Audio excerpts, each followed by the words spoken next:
This is RSBANDB Update, episode 626, Unfinished Business, an old release strategy.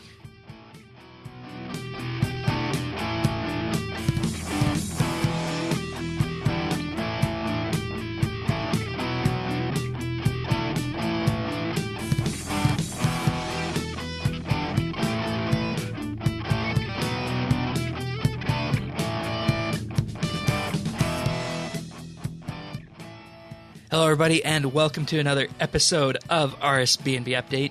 This week, Tanis and Mr. Bistro are here for their last week covering Menaphos, the Magister, and everything in between, it would seem.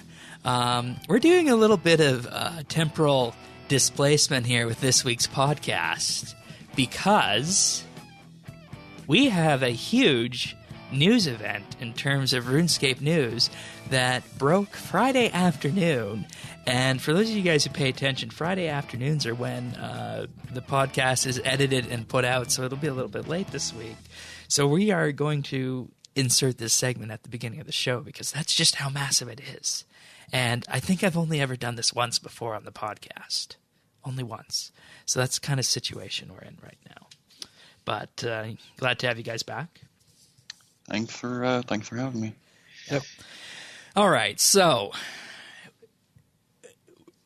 we're shocked. This episode is going to be a episode filled with wide open mouths that are dropping because this week we saw that the behind the scenes video was postponed, and this Friday, July 7th, we get a news posting entitled Unfinished Business Release Strategy Update.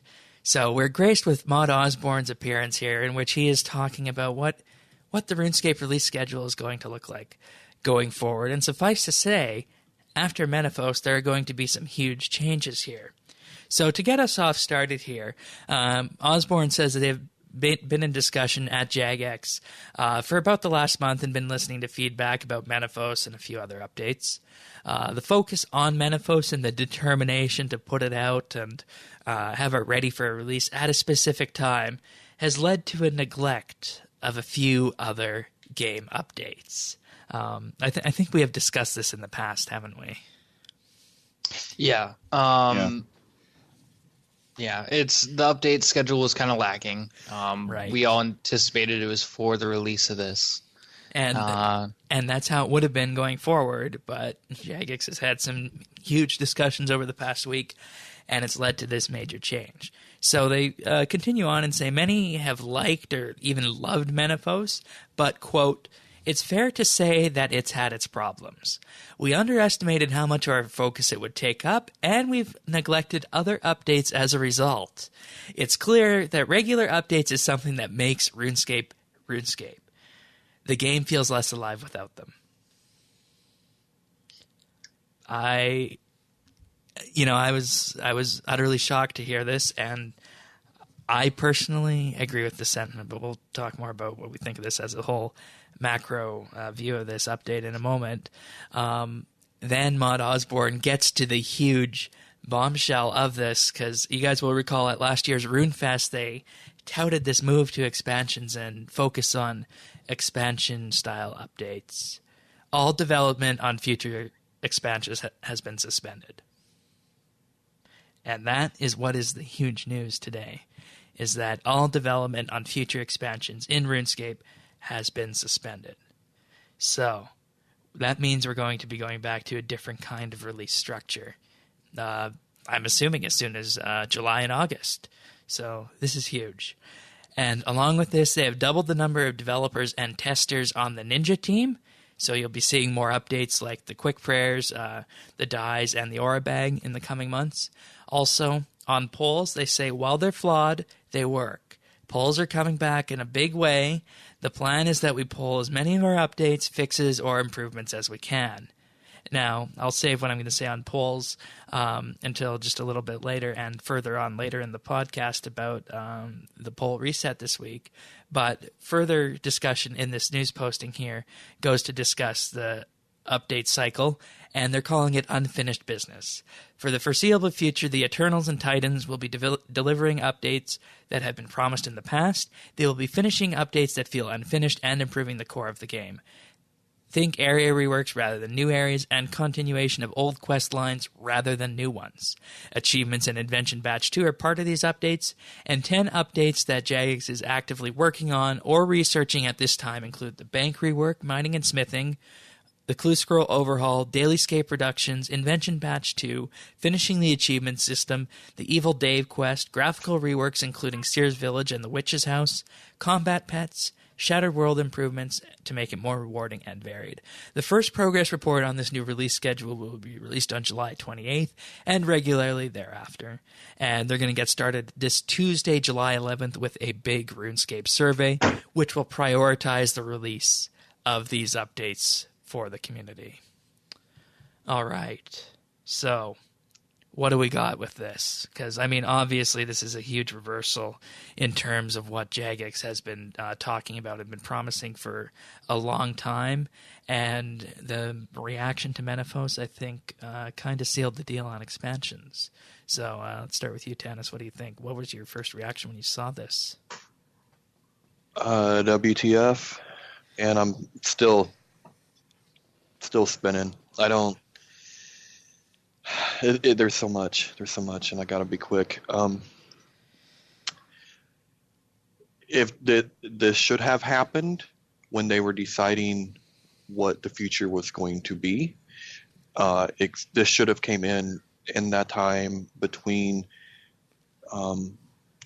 deciding and then the expansions. Like, this should have been like over the spring, maybe, from.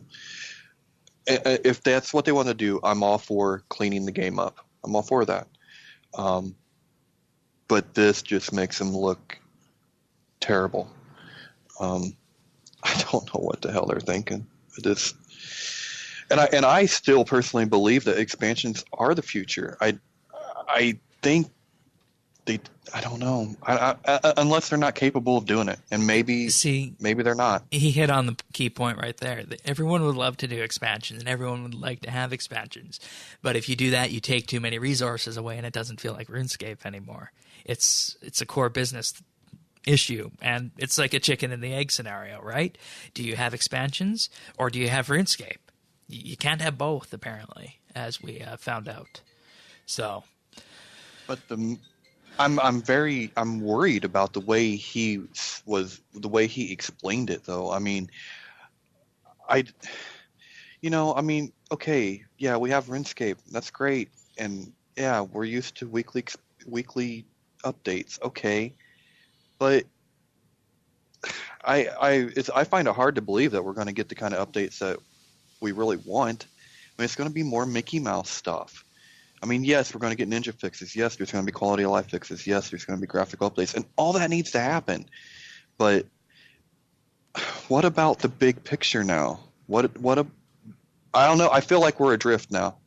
Like, I really feel like we're just adrift. Well, we have been for a while, because, I mean, I felt this way, and I think maybe you guys have. Correct me if I'm wrong. But it feels like, except for Menaphos this year, there really wasn't much of a vision for this year and where the game is going. And, this might be what they're aiming to fix with this huge live stream and the survey, because they did say polls will be back, and polls will be back in a large way. And, I can only think of one thing when it comes to this. I can think of the way that old school RuneScape is developed when it comes to that. Yeah. How about you, Mr. Bistro? Well, this is definitely a shock. I ran upon it within minutes of it being dropped. I watched it on Facebook, like at work, and it blew me away. It made me a little bit angry, because I'm still behind going for major expansions. But I don't think Jagex was lying when they said that this is the year of surprises. Because this is probably one of the biggest surprises we'll get, and one of the surprises that people will either be happy about or not, that will define this year, probably. And I think that maybe they have a point that it doesn't feel like RuneScape when there aren't those major expansions. But if they're already saying they're doubling their developers and testers In the Ninja team. in the Ninja team, couldn't the Ninja team handle like the smaller kind of updates that we were used to back in the day, like the quick prayer presets, like when they released overloads or when they released just a small portion of new spells. Right. Like, I feel like those kind of small things, because there's enough areas in the game where they can work on that while there's big expansions. It doesn't have to be this like drought filled several months in between releases. Yeah, and you hit the nail on the head right there, and that's what's been hitting me, because not only is it, as a RuneScape player, there's nothing new to really look at each week aside from patch notes. It is the core essence of this podcast, as you guys know. Like I've joked before to you guys in pre-show, some weeks it would be easier to make up some fake news about RuneScape, but but when it comes down to it, there is no RuneScape content that has been being released in the time that Menaphos was being developed. And I felt that. I know other people felt that. And for me, it was starting to feel like Maud Osborne said, it doesn't feel like RuneScape anymore. So from that side of this perspective, I'm incredibly happy that we're seeing a U-turn on this, because, we tried the expansions with Menaphos, and I mean, maybe a different expansion might have worked better. I don't know. That'll be something for Jagex to talk about, and maybe something for history to judge if expansions ever do come back. But at the same time, can you guys say that expansions in RuneScape, as they are right now, are providing a good game quality of life? No, I don't No. think that they're providing a good quality of life. And that's why I'm saying, like, there didn't need to be that time of drought between these releases. Right. And if they could have gone back with a heavier number of ninjas, they could have done those smaller things that people really enjoyed. Mm-hmm. Those things that have stuck to my mind from updates from years and years back that weren't that big. Like, that's totally in the realm of the Ninja team and things that they could have done. Yeah. Yeah. And I mean, if they're doubling the size of the Ninja team and they're going to be focusing in on effectively cleaning up and, tackling the unfinished business of RuneScape, I think that says a lot, because this year was supposed to be full of new expansions, but instead we're going back to the roots of RuneScape, and we're going to be, I'm just going to read this one sentence again. Think area reworks rather than new areas, and continuations of old quest lines rather than new ones. How long has it been that people have been asking them to finish off the old quest lines before starting new ones? Or rework areas before adding, entirely new areas to the map, when there's areas of the map right now that, aren't useful at all to a good portion of the player base, right?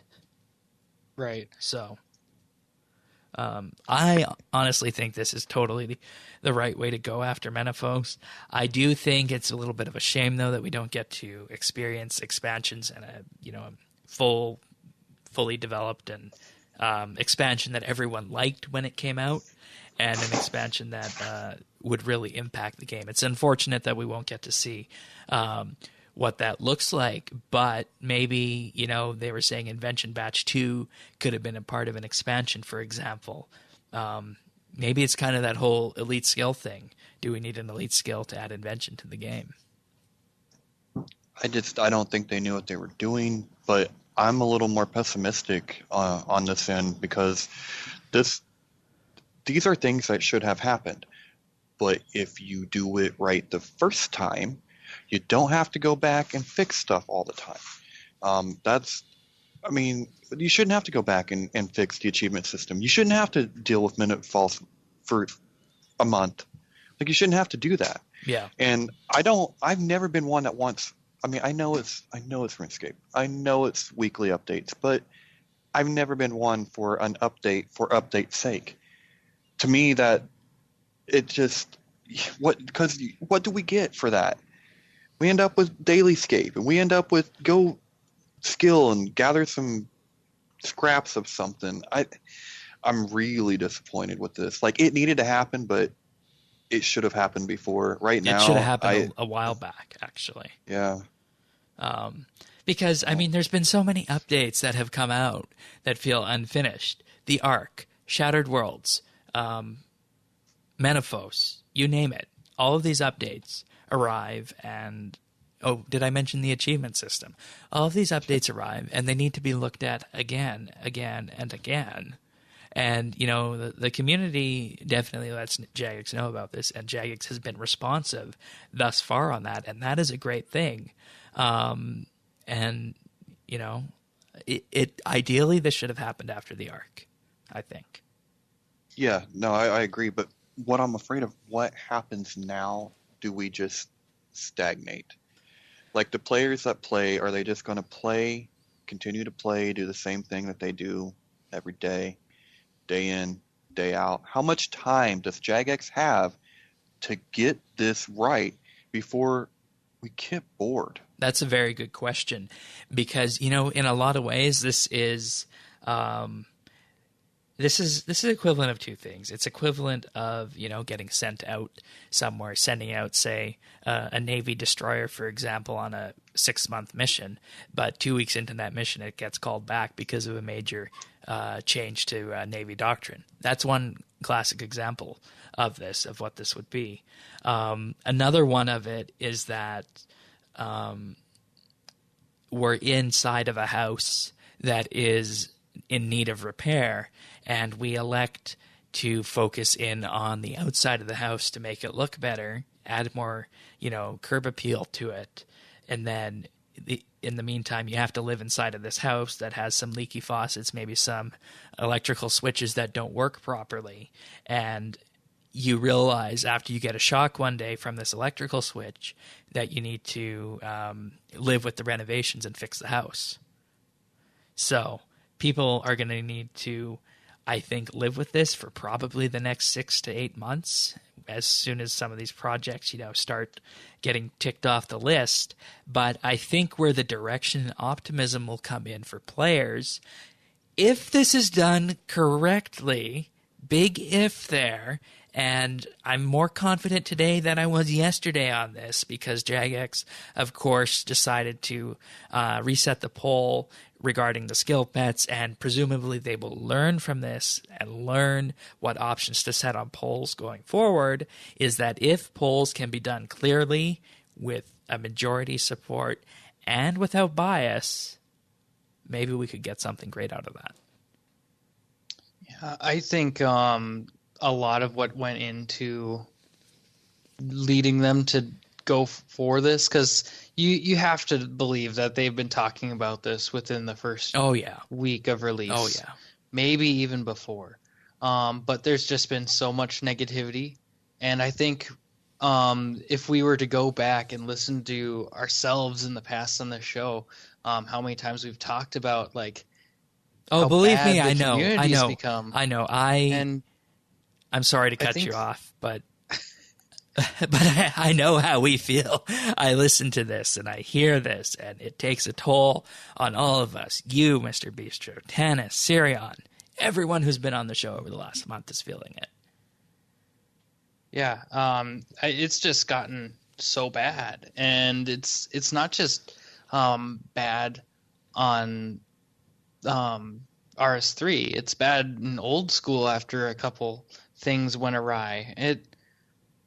Which we don't need to get into that, but it's the negativity is bad. Jagex realizes this, and as soon as the player base as soon as they start to bicker, that's the signs of a dying game and a dying fan base. Well, just look what happened with EOC.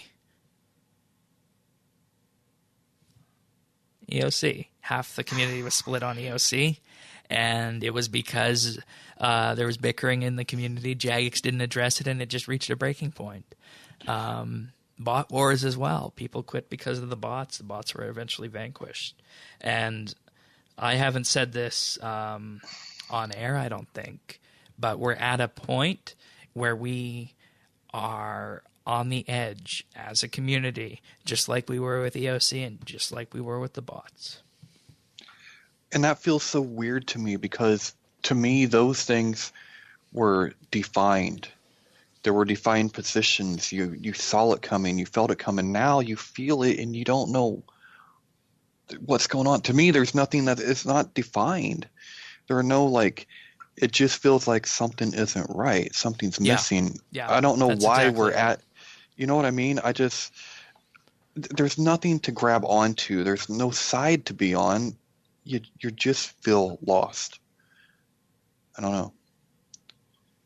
Yeah. Well, I am in favor of this. As much as I want to see them do expansions, the poll system has worked really great in old school. All of my friends that are on old school, they love it. And as long as these polls are handled correctly and the input is coming from Jagex and not necessarily the players, I think we can see a little bit, of Jagex getting back to themselves and making this game that they've been making for years the way they wanted to again.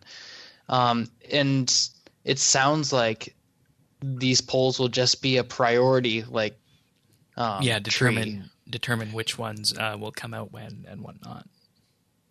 Because I mean, we're not outright suggesting updates like we did with Rune Labs. We're going to be given options and we're going to choose which ones happen when.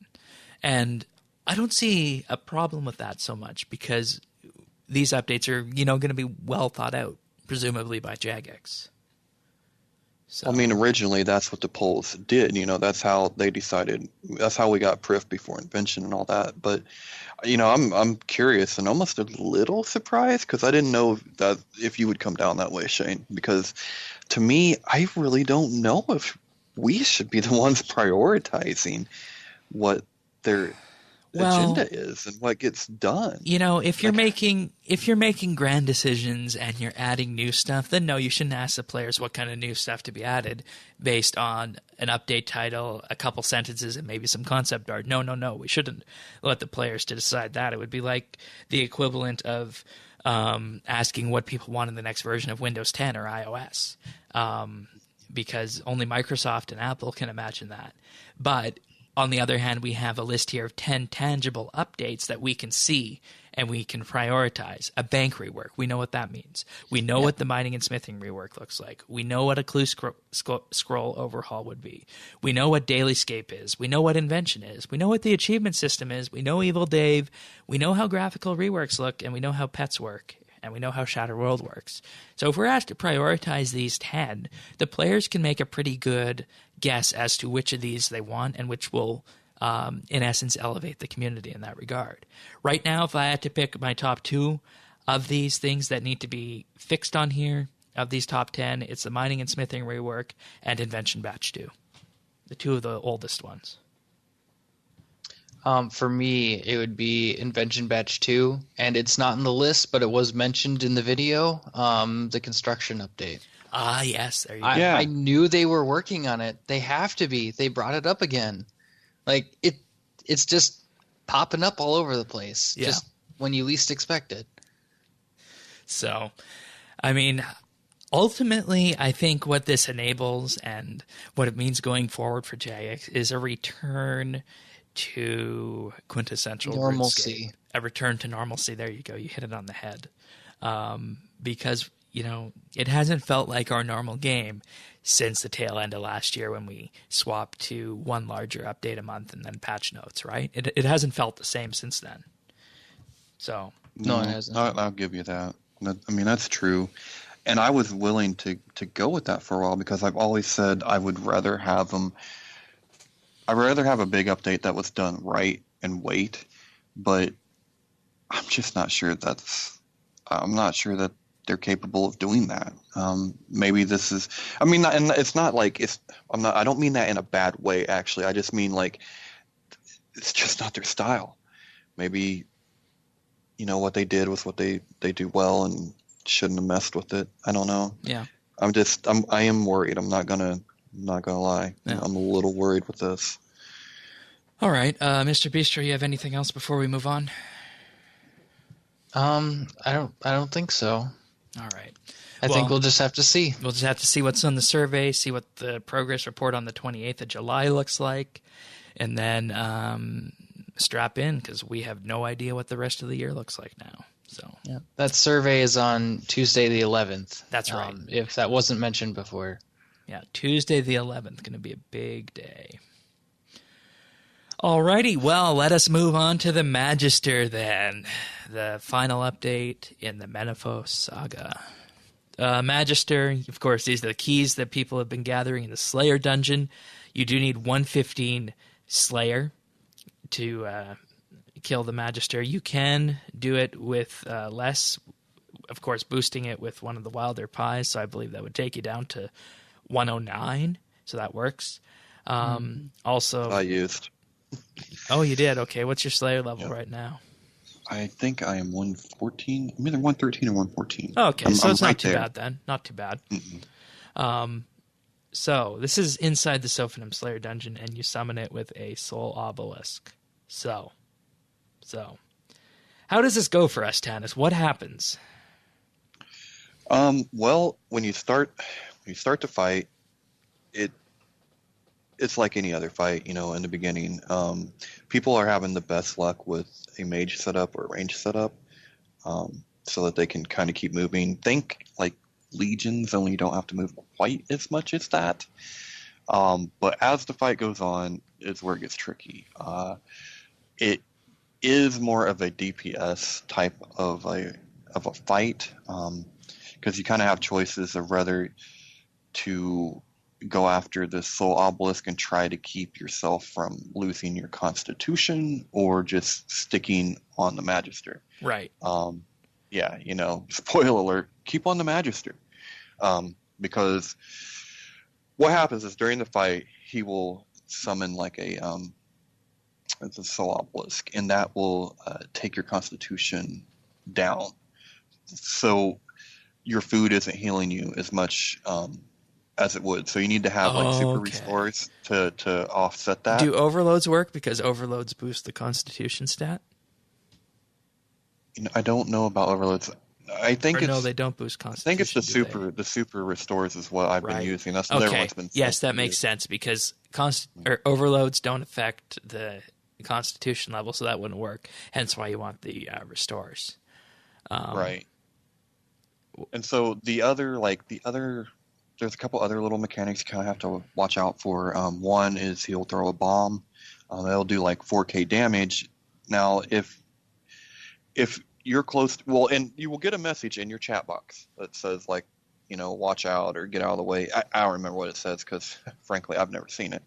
But you do get a message in your chat box when he's getting ready to throw this bomb. If you're standing by him and he throws the bomb and you can get away fast enough, it will damage him. So that's kind of cool. But more likely it's going to hit you if you don't run, and it does major damage. And remember, if you are tanking the Soul Obelisk, it doesn't take long for your constitution to get under 4k. That bomb goes off, boom. You're dead. It's a bad day for you. Okay. 800k down the drain, because that's what the keys are now. And then he also will spawn Imperial Guards, and he can spawn any style. So you might get lucky and it works to your advantage. What level are the Imperial Guards? What are they? Are they one? Because if they're a good level below you, it should be fine. But no, these ain't fine. Okay. The Imperial, they're 117 Slayer requirement. I can't think. So then you can't kill them if you're in there. Then. Yeah, apparently they hit you pretty hard too. Yeah, they hit hard. I don't. Yeah, I don't know. I've always just tanked the Magister as quickly as possible. But there's something you have to watch out for, because if they go to your weak style, then you get hit really hard. And you can't you can't out eat all of this stuff that's happening. Right. You know. So that's it in a nutshell. The best strategy to use. And here's something really important. This boss is all about accuracy. You need to boost your accuracy as much as possible. His defense is super high, and he's got a lot of life points, but it's all about the accuracy. You want to use a Nihil. You want to use an accuracy boosting aura, whether that be, range or magic. Conveniently named runic accuracy. Right. Yeah. And just make sure that you're in the best, you get the best armor you can, like you're, perked out Serenic or Tectonic, something like that. I asked one of my friends if Void was an option. They're like, yeah, probably not, because of the amount of damage you take, because it does have a great accuracy bonus, but not, you just take too much damage in this fight. So accuracy is a big thing, and so you want to make sure that you can hit, because you just can't afford to miss, essentially. All right. What weapons did you use? Yes, I'm sorry. Okay, well, yeah, I got sidetracked. There's two situations. I'm going to tell you the best way that I've learned to do it, through talking with people that have been doing this boss since it came out, and then I'll tell you what I tried. Things didn't work out so well for me, but magic seems to be a very viable option. With your magic, you're going to want to take your super restorers to help restore your constitution. Your best accuracy boosting auras, Nihils, that stuff. Your best armor. Take a Nox staff or a Seismics. Both of those would be. Yeah, Seismic Wand and Orb.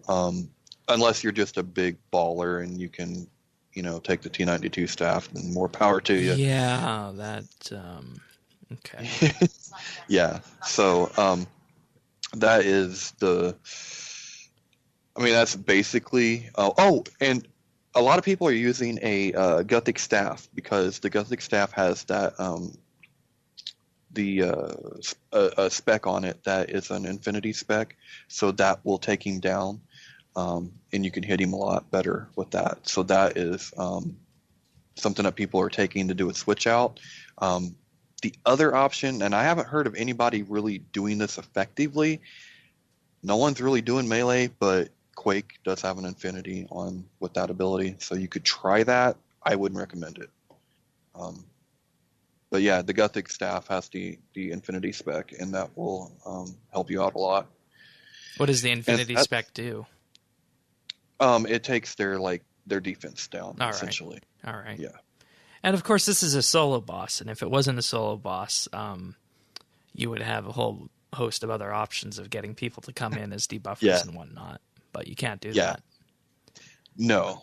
And in my situation, I went in with the best.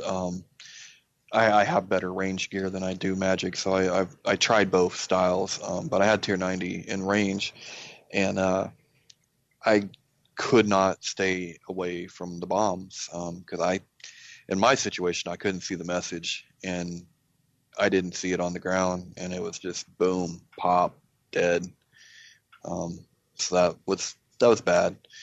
And it happened 3 times, and I'm like, okay, I've lost enough money, because like I said, the keys are 800K a pop. Does sidestepping, sprinting or backstepping, get you away from the damage of the bombs? Yeah, you could probably surge away, or not the surge, but the range one. Yeah, you totally could probably do that. I just didn't see it on the ground. I didn't see it happening, so I couldn't get out of the way. All right. So let's talk about exactly what we're looking for drops here. So we get the tier 82 version of this weapon from the Slayer creatures, obviously. And the Magister is basically what allows us to convert this to the tier 92 version. So what are we looking for here for the drops? Well, there's 2 layers of the of the special drop. So in order to make the Tier 92 weapons, you need to have 3 blessings.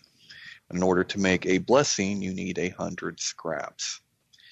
In order to get the scraps, you have to get a drop. It's called some kind of container that's holding the scraps. Phylacteries or something Yes. along the lines. That sounds right. That's a very wide word to say. Yeah. Phylacteries. There we go. And the way that works is, so you have to get the phylacteries as a drop. Right. When you open that, there is an additional layer of RNG on how many scraps you're going to get. And, something like, I think it's like 525, something like that. Ooh. Yeah, it's it's quite a spread there. So the RNG is really pretty harsh, and it can take considerable time to get enough of these scraps to make the weapons. And when you think, 800K a pop, you can sink a lot of money into this really quickly. Yeah, and I mean, it's early days for the boss, so people will obviously refine the technique to make kills more assured. But do you think that the amount of time it takes to actually build this weapon would be in relation to building up the Ascension crossbows, or a little bit longer? I think it's longer. The friends that I've been talking with about this have done a lot of Legions, and they say Legions is a lot quicker. So it's very similar, but I understand this. Like, I can't say that I like it, but because it's only a 2 or 3 minute fight for the average player. I mean, some players have gotten down to like a minute now, but for the average player, it's probably a 2 or 3 minute fight. And so that's rather quick.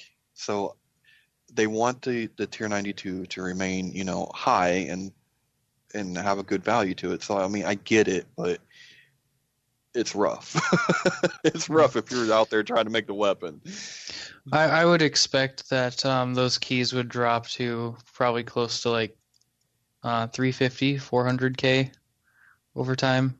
Maybe even a little bit lower to kind of get around where the keystones are from the Ascension dungeon. Because it is only 2 levels higher on the weapon. Yeah, and I think that is going to be more of a function of how frequent the Slayer tasks are there, and just how many people can get them. Like, because I don't know what the drop rates are for the lower leveled mobs in there, and so you have to have a pretty damn high Slayer level to to get the keys. Or a lot higher. What's the Ascension creatures? They're like 80s, right? Yeah, something like that. Yeah, to make a Tier 90 crossbow. Right. So, I mean, I guess this would be a little, I don't know, I would expect there to be a little less of these in the market, but, I mean, I could be wrong. Market is not my strong point, so you guys probably know that better than me. Yeah, and, I mean, now compare this to, say, a Zaros Godsword. So, that's I think the only other Tier 92 melee weapon we have in game right now. So with that being said, this is obviously the dual wielding options for these. And I can see probably in the long run that, speaking from a market perspective, this will bring the Tier 92 God Swords down a bit probably, because I think the reason those Tier 92 God Swords are so expensive is because they're probably not the most efficient thing to fight in God Wars Dungeon 2. Whereas if this is able to get itself refined down, it'll bring that entire tier of Tier 92 weapons down a bit, hopefully. Not a huge amount, but maybe 10 to 15%. Well, I guess it'll just depend on the how useful that special is on the Zaros God Sword. I don't know. I think that the price is so high on the current existing God Sword because there isn't a secondary option for Tier 92. Yep. Yeah. So Like, Yeah, yeah, as soon as that starts to fill itself out. you're going to see And that. But I'd also like to bring one other thing in, is that right now, at least for melee, two-handed weapons reign supreme when it comes to area of effect abilities, because we don't really have that many AoE dual-wielding options. So if you're looking to do very quick Slayer, you're going to stick with something that's two-handed, and this isn't your thing, which... I don't know. I mean, it seems as though people prefer the two-handed options, but that could just be my bias looking around. No, but it's situational for like what boss you're fighting, whether you're fighting doing Slayer, whether you're doing bossing, and then on top of that, what boss you're fighting. Because two-handed still have their DPS role. I mean, or not your two-handed, but your dual wield is still greater DPS on a single target. So, I mean, idealistically, yes. Like, but at the same time, like, it's still melee. Yeah. And I doubt that this weapon, along with the two-handed God Sword, is enough to make melee the style of choice. It's not. And I don't think it's ever going to be. I think melee's in trouble, and it's just the design of combat that makes it so. I don't know. I think melee has a really high damage ceiling because you don't need ammunition. Well, I mean, I will.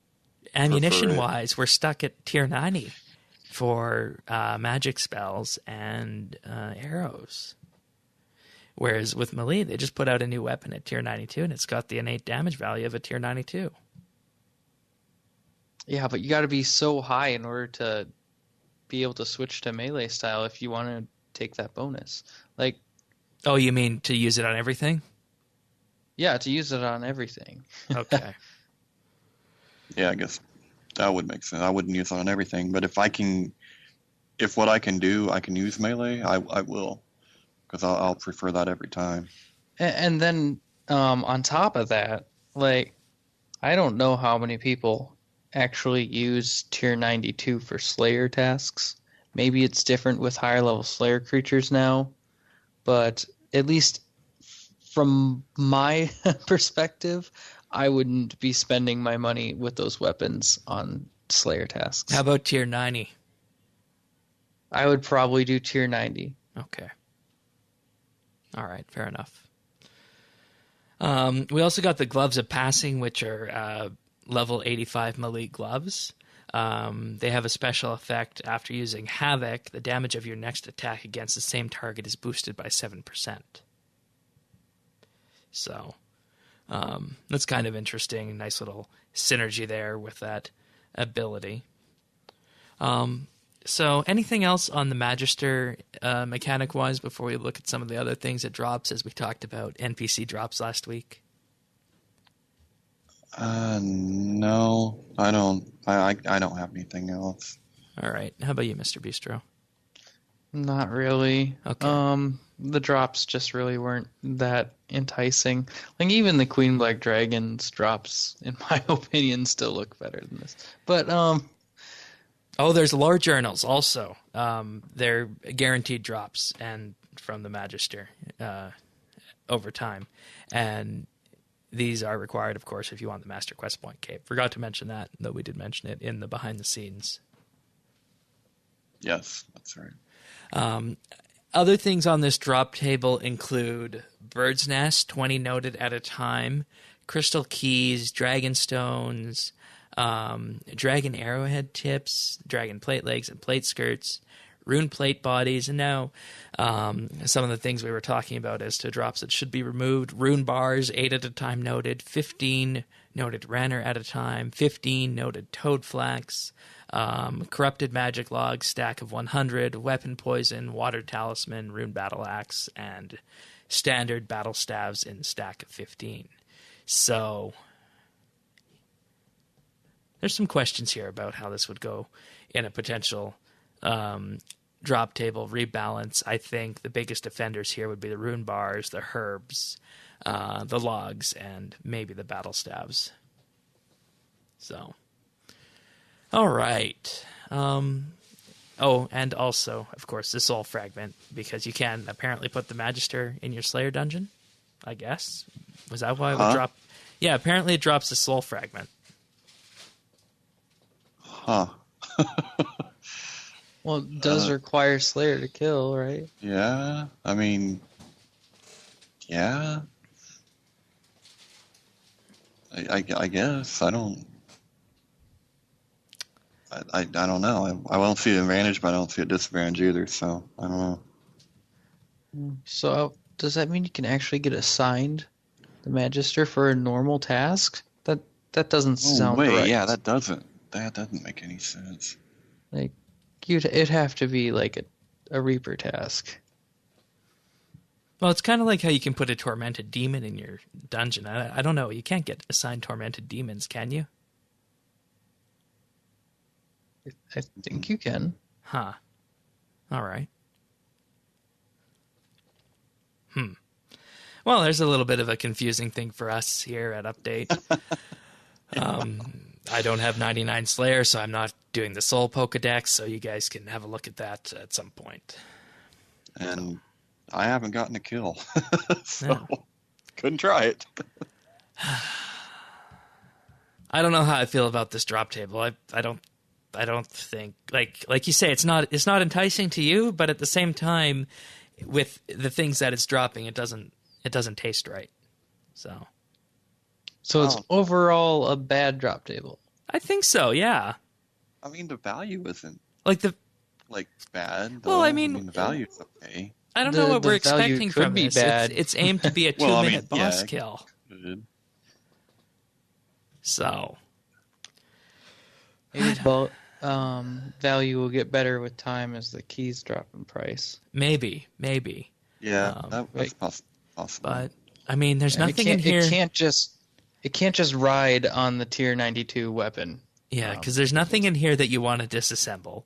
You want to sell the nests, the dragon stones, the vital sparks. Dragon arrowheads are kind of useless because that's a tier 60 ranged weapon, and I'm sure that there's enough of those in the economy. Dragon plate legs and plate skirts, that's a nice chunk of GP. Rune bars and the herbs, well, we talked about that last week. We know what a problem those are. So, okay. Well, hopefully we're dead wrong on this, and maybe there will be some changes to the Magister to make it more enticing for people. Though, as I was saying in pre-show, if I had 115 Slayer, this kind of sounds like the kind of boss that I would like to fight, because it's a quick encounter, and it does have some mechanics that you need to learn, kind of like the Queen Black Dragon did. So maybe it's a higher level Queen Black Dragon in the way that you need 115 Slayer to kill it. I think that might be the category that we end up lumping this guy in. Yeah, so, the boss seems like it would be really enjoyable to fight. Because it's there's not a lot of walls. Like it's not Telos or Araxor, right? Mm-hmm. Right. Yes. And the best thing I've heard is, I mean, you just go in and you just kill him as quickly as possible while sipping your restores, have your accuracy going. So I mean, it's accessible in that way. All right, well, let's move on to the patch notes. We have a huge selection of Menaphos-related changes that were added this week, so feel free to stop me at any point once you realize what the trend is here. Jagex has added a whole new insect collection for you to complete. You access it via the Menaphos Collections Journal, which can be obtained from the Assistant Librarian if you have not received that yet.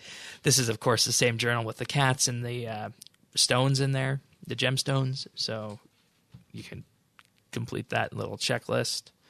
A bumper selection of books has been added to the Menaphos library. Many were written by community members as part of a recent writing competition. Have fun in reading them. I went through the library. Some of them are pretty interesting. One of them was a limerick, which I found funny.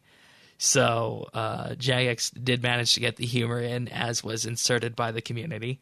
And, it'll be really interesting to see if any of these books play any role in future quests, lore-wise, because you often know we do have to go get books for quests. So that could be neat.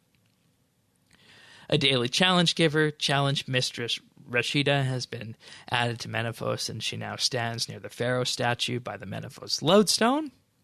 There is now also a fairy ring behind the Grand Pyramid. Fairy ring code is CKQ. There's also a player-owned house portal in the Port District behind Portmaster Kaggs. Portmaster Kaggs also has some additional transport options. He can transport you to Jalsavra and the Exiled Calphite Hive, as well as Narda and the Heart and the Dominion Tower. The Pharaoh Scepter can now be used to teleport you directly to the Grand Pyramid. Jal Kabir is the pyramid's name for the Pharaoh Scepter and Scepter of the Gods teleport. You can now earn the of Menaphos title if you reach Tier 10 City Rep. An Impling Collector has been added to the west side of the Pharaoh statue in Menaphos. This collector has the ability to toggle off the spawn of each type of Impling and the Guthixian butterflies around the city once you've unlocked that as a reputation reward. As an additional reward for Fight Club, you can now travel from Sophanum to Menaphos via the bridge. Quest NPCs in Menaphos now have the minimap and world map icon options. Azabo's Toy Stall is now open in the southeast corner of the Merchant District Marketplace. He offers similar services to Diango. Unnecessary. A summoning obelisk has been added in the house next to the marketplace. And we're going to stop right there for now. So what do you guys see? It looks like there's a whole lot of Menaphos updates. Yeah, it looks like they added berries to Menaphos with the insects. I didn't think about that, but I'm glad you mentioned that, and that doesn't make me feel very good seeing it like that. I can see all these other features that they've added to Menaphos really have been added to make it as though it is a true hub city for a mid-level player, which, I mean, I think is fine, and probably should have been in this update from the very beginning. Because if you're looking at the progression of a RuneScape character, you have various milestones that you'll be aiming for. Of course, the ultimate is Prif, right? I think we'd all agree with that. Yeah. And, I mean, as a mid-level milestone, having Menaphos here as a city where you can have that be where you lodestone to, where you use the Grand Exchange and whatnot, just like we do in Prif, I don't think there's anything wrong with that. And I think that if this makes the people who are mid-level use the city more and provides reason for them to come back, I think that is a great thing for the city. And it'll probably stave off some of the dead feelings that we were talking about a few weeks ago, and that after people completed what they were doing with it, they would leave.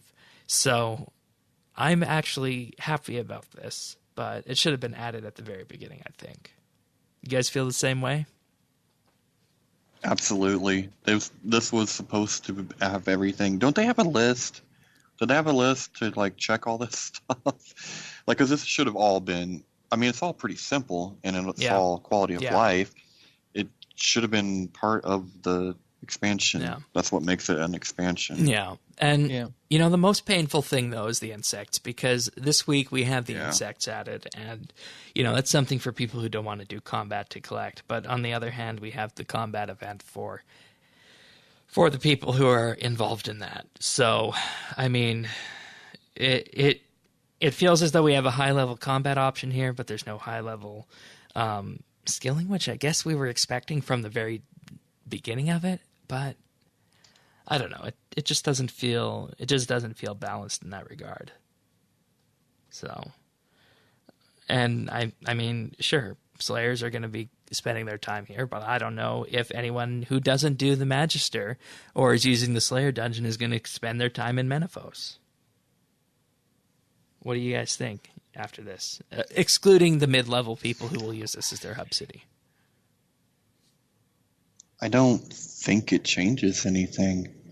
It's nice. All that stuff is nice if you happen to be in Menaphos, but I don't. I mean, it helps you while you're getting your reputation, I guess. You know what I mean? But I don't see it fundamentally changing. And I think most people who want to grind out the reputation by now, who are just doing it for the sake of grinding, are probably doing daily soul obelisks for that 20k a day. Probably. So, I don't know. How do you guys feel about the insects? It's just another thing.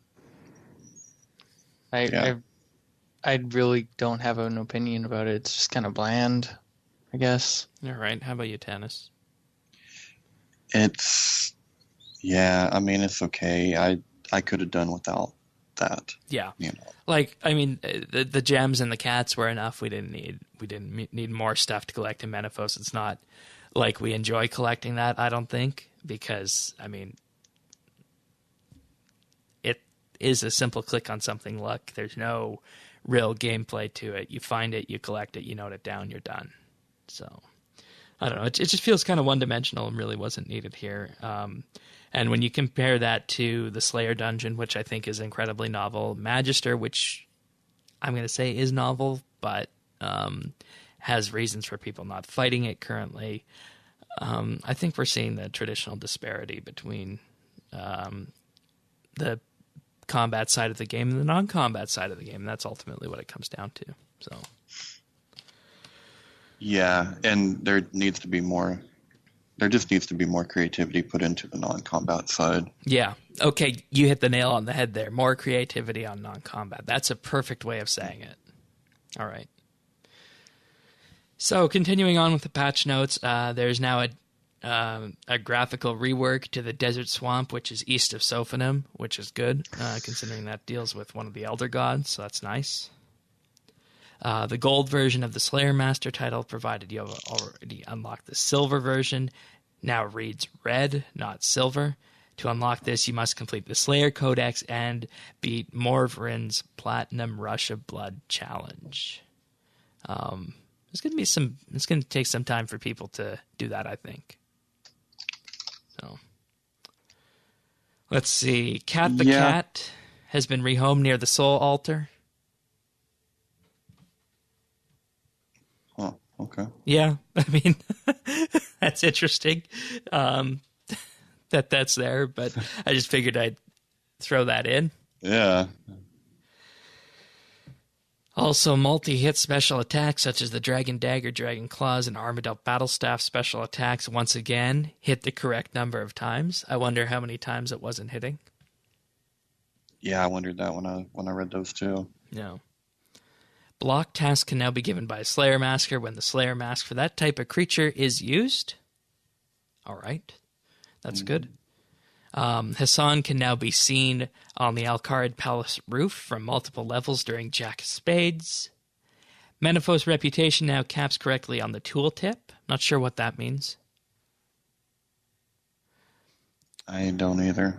The chance to receive a Soul Devourer's soul has been increased. You guys fighting Soul Devourers? Yeah, and that's good because they're really hard to get. Also, with this, there's now an increased chance to receive a creature's soul if the player has 200 million Slayer XP. I would hate to have 200 mil Slayer and have to fight for these souls.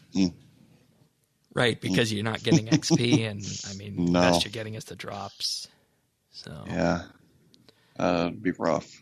Yeah. A 3-second delay has been added between catching souls for the Slayer Codex. Why would there need to be a 3-second delay? I couldn't figure that out too either. fast. I couldn't figure that out either. How did they catch him too fast?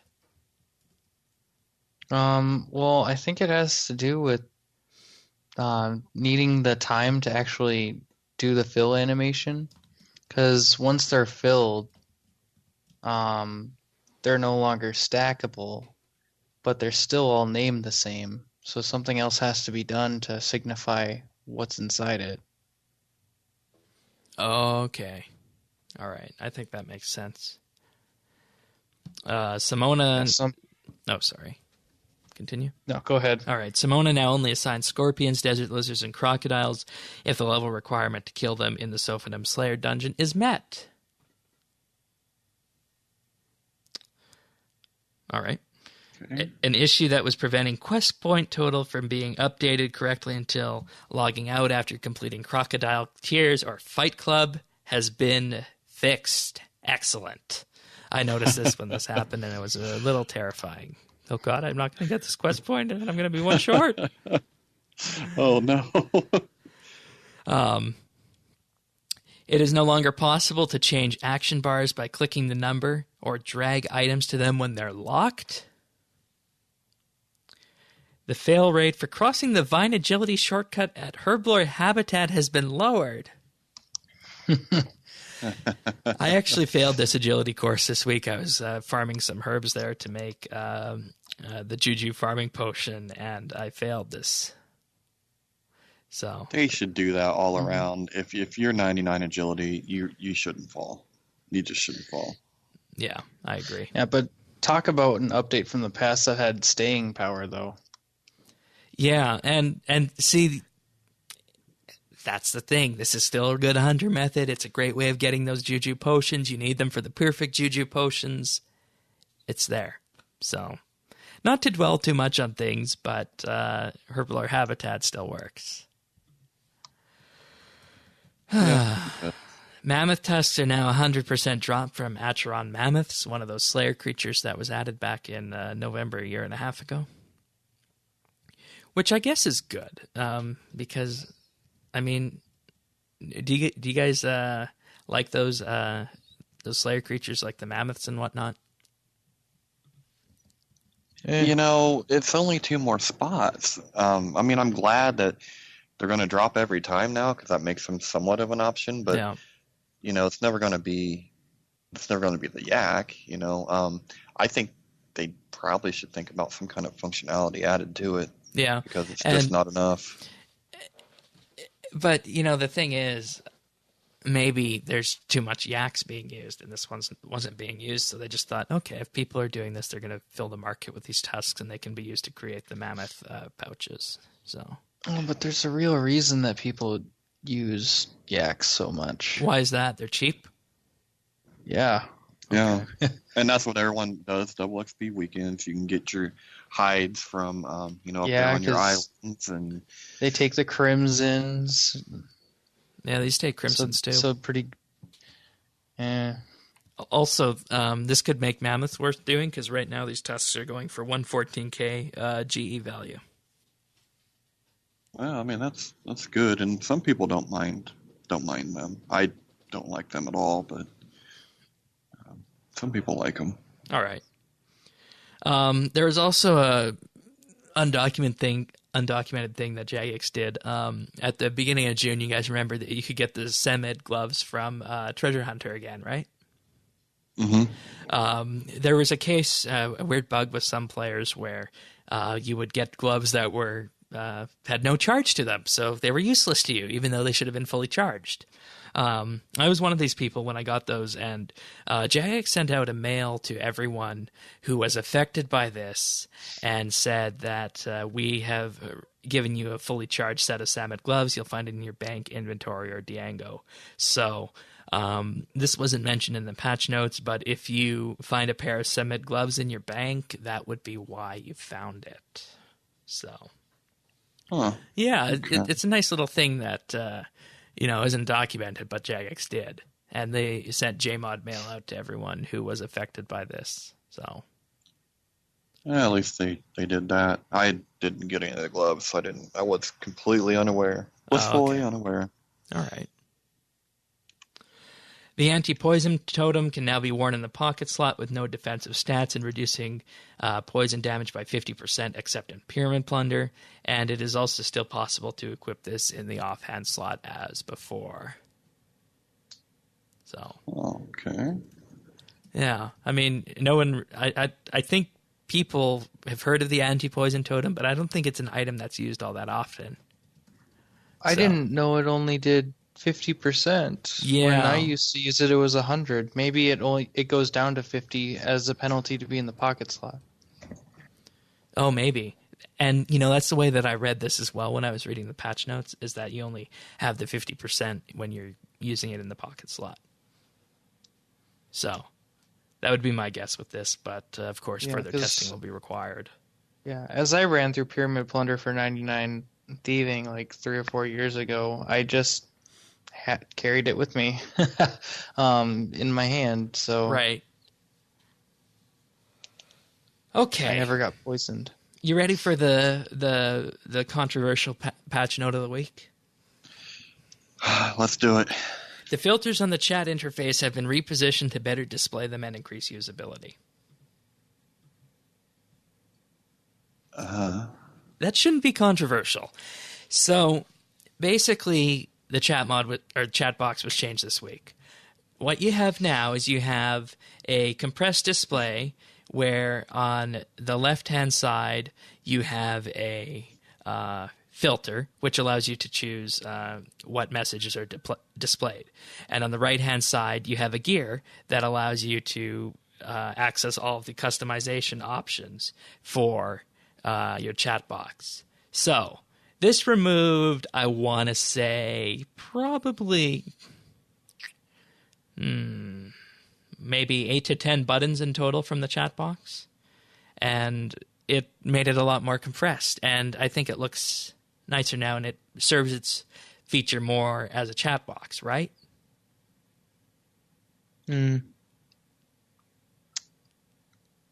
Yes, no, maybe so. I don't know. Does it have a toggle? And that's where we're getting next. So after this,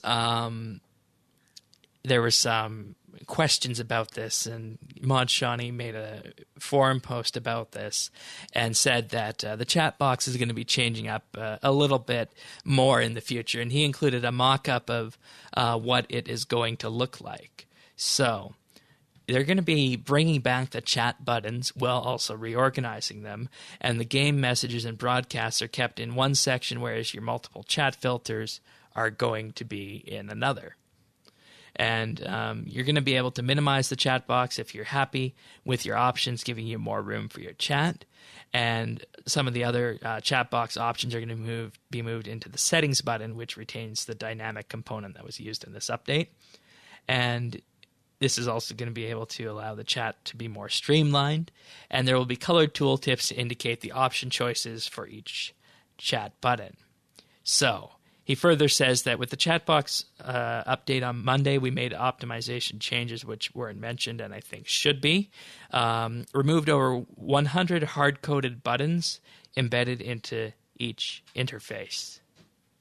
100 hard-coded buttons embedded into all of the chat interface. Centralized all filter and action button code, including with legacy mode, which was previously hard-coded so it all works from one location. Moved all of the chat filter settings into data structures rather than being set in script so that future additions can be made very quickly. Cleaned up other redundant code in the middle and removed some code that was duplicated in the client and server. And overall removed 685 lines of repeated code. So, as of this time, there's no ETA for what's going to be added into this. So basically, there's going to be toggle options for the chat. And I mean, I don't know that this post was entirely needed here on this, because from what it sounds like, it sounds as though they're going to be bringing back menu options that were made to disappear. And what we see now was designed to be a streamlined chat box.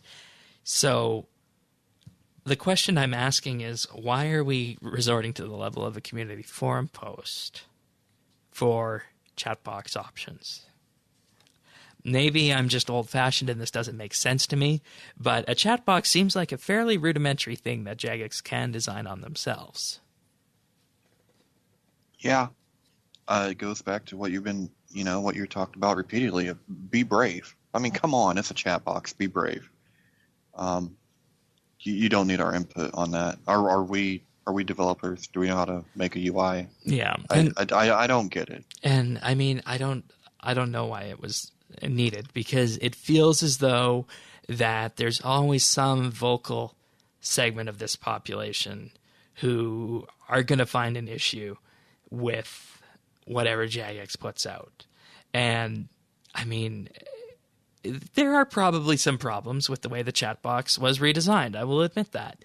And, that is to be expected, I think, because we know Jagex doesn't have a good track record with making user interfaces. So I just want to say that even though what we're seeing here looks to be an improvement based on what the players did, there is no reason to ask us for this, because we do not know the best way to interact with the chat. Jagex could probably get metrics about what buttons are used most and least and factor that into their design decisions on this chat system. Also, I think that it shows probably a lack of confidence that there needs to be a dev blog put out about a chat system. I mean, it just doesn't feel right. So. Yeah. Well, people just it's that change. I can't have change. Don't change it.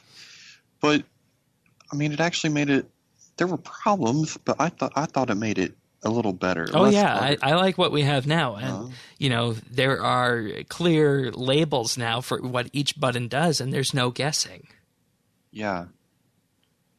Which was the biggest problem before. So, I don't know. I think it's fine what they brought out this week, but I mean, there's always room for change when it comes to user interfaces. Mr. Bistro, what do you think? You think this is too far, or is this just what Jagex does to design their game now?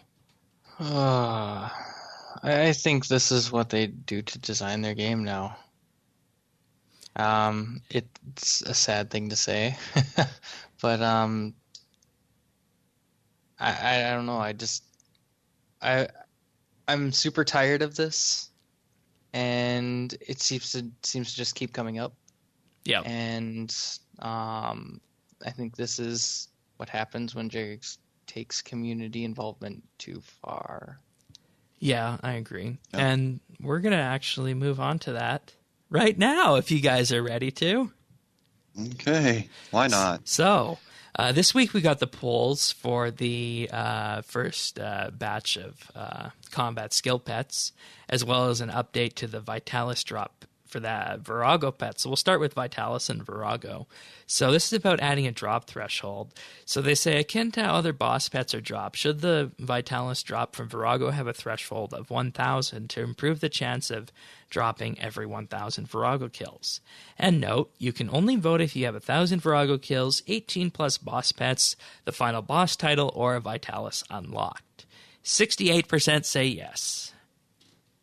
I would have voted no in this one. How about you guys, if I had the ability? Yeah.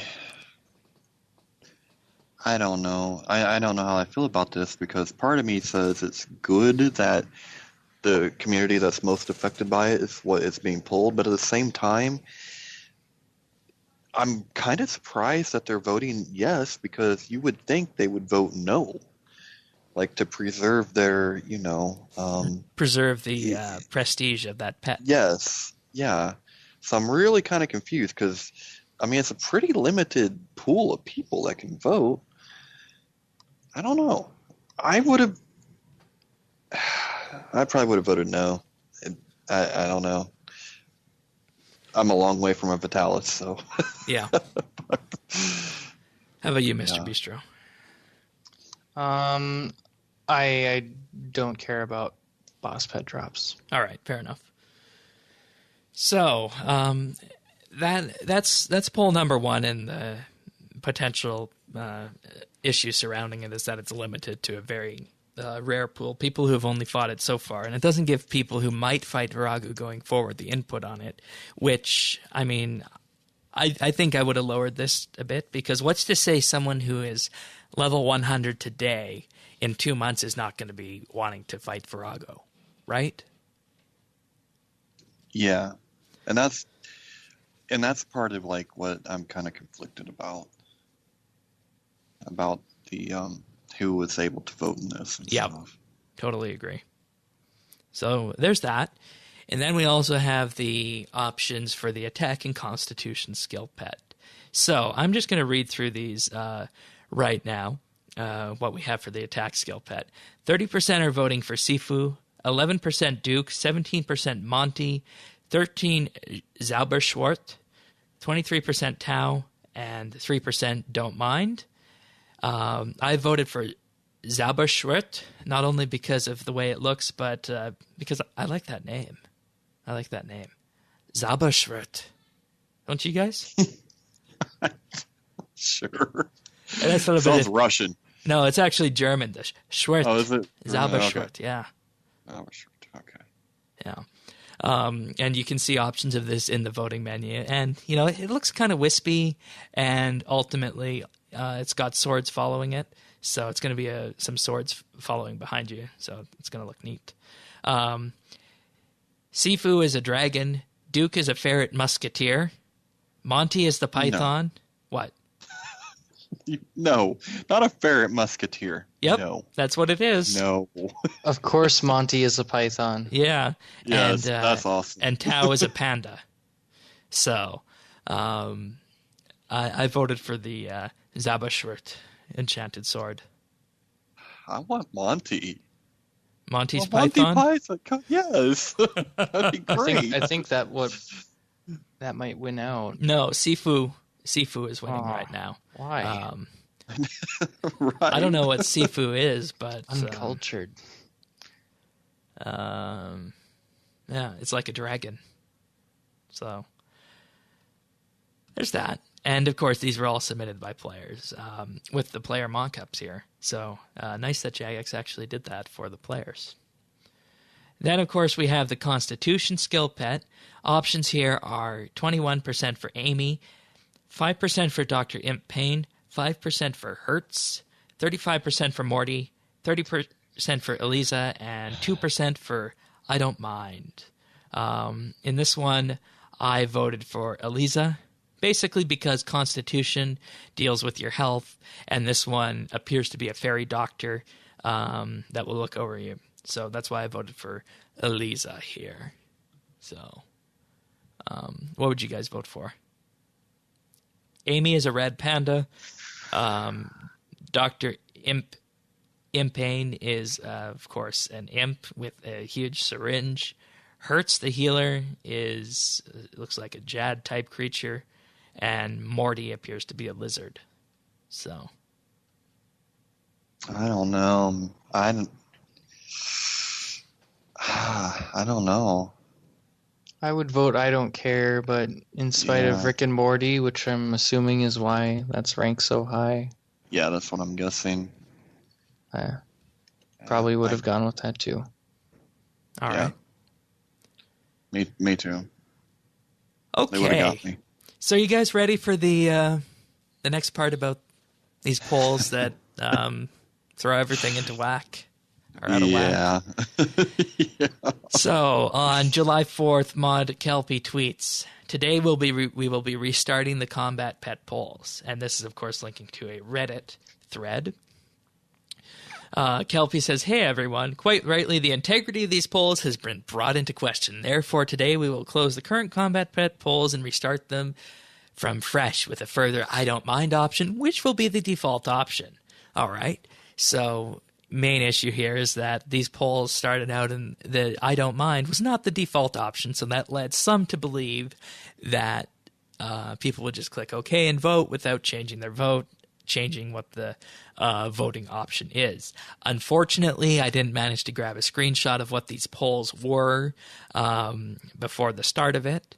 So I don't have any info to say if the results are the same or not.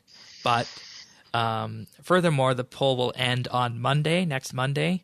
And if no option has more than 50% of the vote, the top two will be repolled in a runoff. And after the next update, the I don't mind option will be replaced with a skip and there will be no auto-selected option. Okay, so this, I think, calls into integrity the entire usage of polls in the 2014 Power to the Players era. Because you guys will recall that in 2014, we had polls that had default options selected. And if this was a problem then, is a problem now, it was surely a problem back then. And in fact, I think I remember covering some of these polls and saying that. Yeah, So, no, I remember that. I remember listening to the podcast, and that was always striking to me that there's so many people who would pick I don't mind. Yeah. And, another problem with these polls that, anyone who has a basic grasp of statistics will realize is that these polls should be listed in alphabetical order by their names. Because we don't know what the order is right now. It could be random. We don't know that. So I think it should be alphabetical, because it's just like any time you step into a real-life voting booth. In most places, the candidates are listed in alphabetical order or by party. So here, I think we should have some semblance of how these options are listed, because, Sifu is winning the attack option, and that's on top, and Amy is in third place for the Constitution option. So I just don't think that these polls have integrity anymore, because if you need to restart a poll, that's a bad sign. Really bad. Well, I don't understand to what end. I mean, we were talking pre-show that about were they trying to get a certain answer, and if they're not trying to get a certain answer, then to what end did this happen? Like, why? I don't know.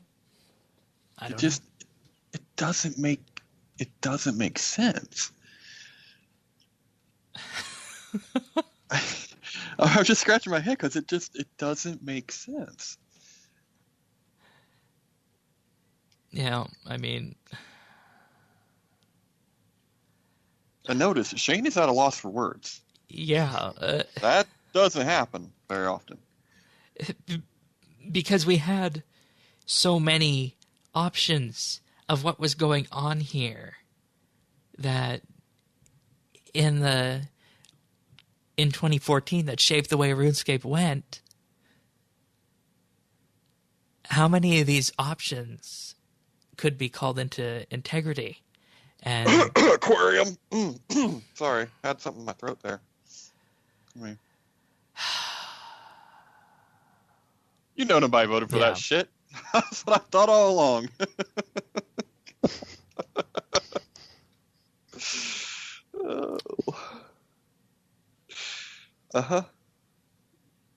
Right.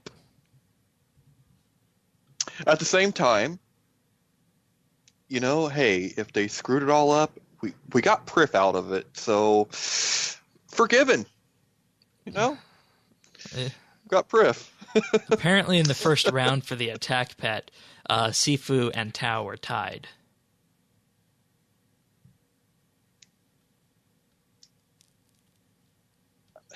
So you can tell how much of a difference there is. Yeah. See, and I wonder, if you don't go and actively vote, would it have just counted the I don't mind as a vote? No. Okay. Well, then it just doesn't make sense. It's just like cutting off your nose to spite your face. I don't get it. Oh, and then Maud Osborne says, when someone asked, what about hiding the results until the poll has finished? He says, we'd be accused of manipulating the vote. They would be.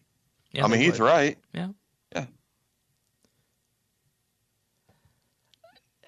I just don't see how a major update can be put into game with poll like this now unless there is a clear documentation set created on how the polls are worded, how the options are ordered, and what voting characteristics there will be for if no one gets more than 50%.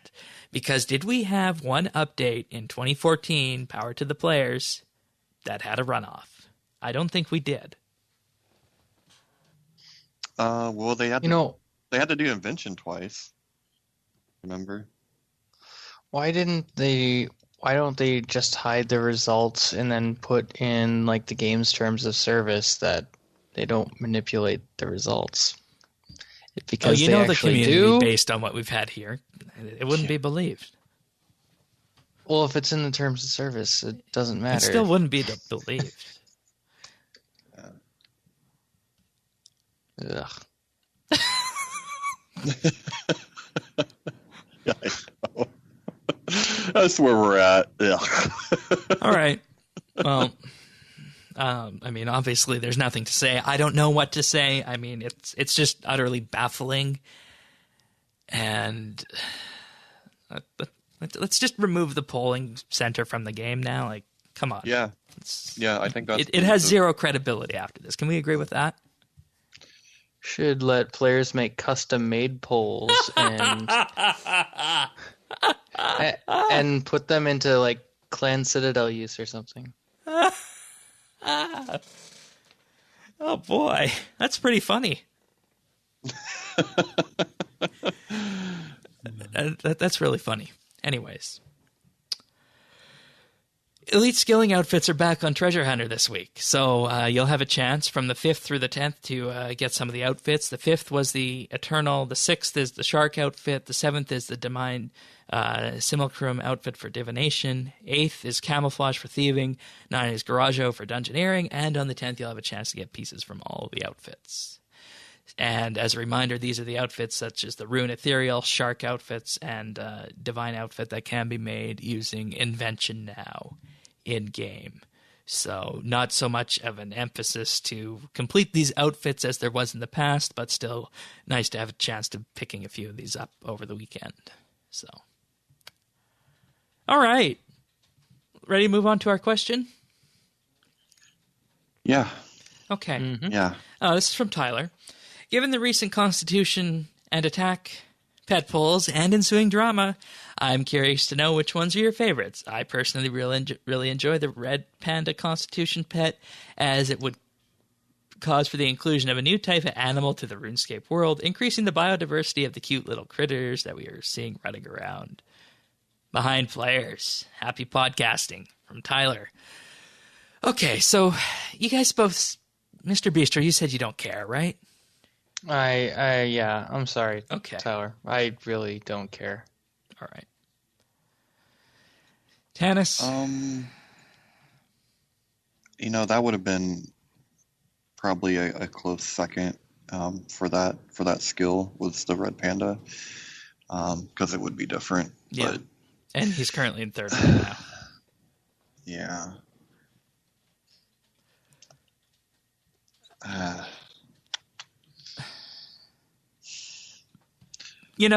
I just, okay. Maybe I'll... What do you think, Shane? I think I could probably change my vote on that one to the panda because, I mean, I don't know. I don't know in hindsight if I want a fairy following me around if I get the Constitution pet. But... yeah. Fair enough. Yeah. If it was a fairy that acted like the fairy from Ocarina of Time, but red, yeah, then I'd get it. Well, its wings are red. That's not close enough. Okay. And of course, I'm not changing my attack skill pet because I don't think you can beat the name Zaberschwort. Well, Monty Python's pretty good. I never saw that movie. It's it's not a movie, cheeky. it's a show. Oh, I thought it was a but movie. it's cheeky Okay. British, like it's so Jagex. They so should have went with just don't ask us, just go with that. They're going to be heartbroken when it doesn't win.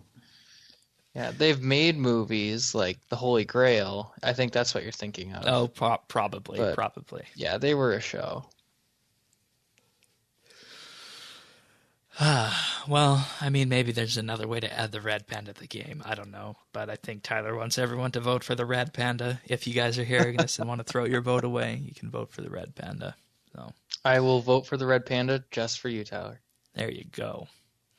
All right, if you guys want to send questions in, update.rsbnb.com/ask, or the phone number is 571-57BNB, which is 571-572-2632. We also take direct messages on Twitter, the big Twitter bird, at RSBANDB. All right. So, moving into tech news right now, Microsoft confirms layoff reports, reorganization in the company affecting thousands of people. The impact has been put anywhere between up to 3,000, but potentially closer to 5,000.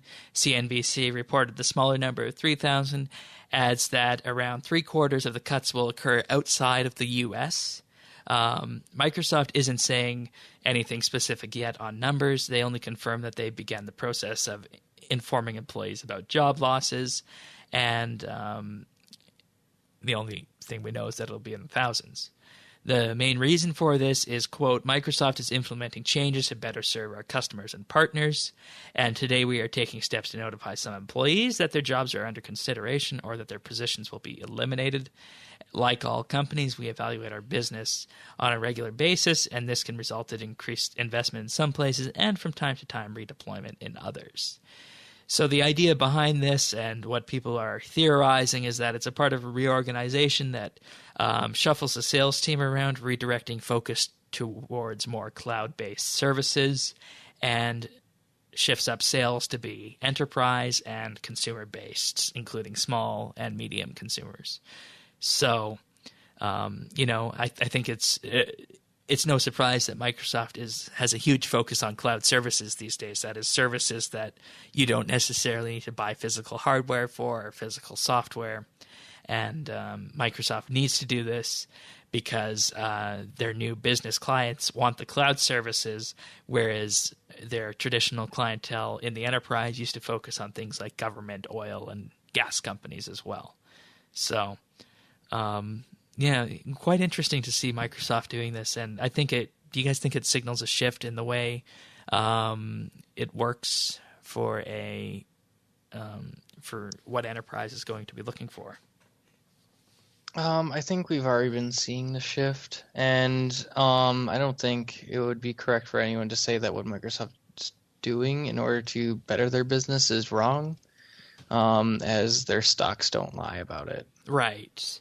And, I mean, I think at this point, Microsoft has pretty much branded themselves as a huge cloud service company, in addition to its little forays into hardware, including the Surface line of laptops, Xbox. But everything else Microsoft offers these days is practically a service. Even Microsoft Office has become a service. So... and I mean, if you look at, like you said, the stock prices, they haven't seen any real huge declines here, but they're not doing as good as other companies.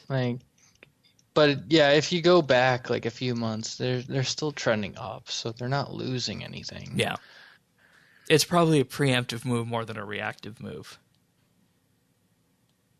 And I mean, when you think about it, it's not that they are largely outside the U.S., which would line up with the sales mentality that people are thinking of, right? So, all right. Anything else left on that one? I just hate to see people lose their jobs. Yeah, well, I mean, given the fact it's Microsoft, they might be able to be reshuffled inside the company to different divisions. Microsoft sometimes does have a tendency of doing that. Yeah. So, and is it so with things moving to the cloud? Is there any concern? Should we have any concern at all on just security whatsoever with the ability of that to be hacked? Well, I'd say you might almost be more comfortable if it's in the cloud than if it were on your own personal device. Because it's controlled by Microsoft in that way. And if anything ever does happen to Microsoft in the cloud, that will be a huge, huge issue, and it will be fixed very quickly. And I can imagine that data redundancies are there and whatnot. Yep. So data is going to be fine if you're storing it. As for personal information, well, any company has that risk. So... Okay. Well, that makes sense then. I just wasn't sure. As a layman, I was curious what you guys thought. Yeah, that's a fair question, and I think looking to the cloud is a good thing to do in this era. So. Yeah, from what I've come to know, it seems like companies, if they have an option to push personal information off of their own shoulders so they don't have to worry about it to someone else, that's what they want to do. Yeah. Because they don't want to be the ones responsible for if something was to go wrong. Yep, makes sense.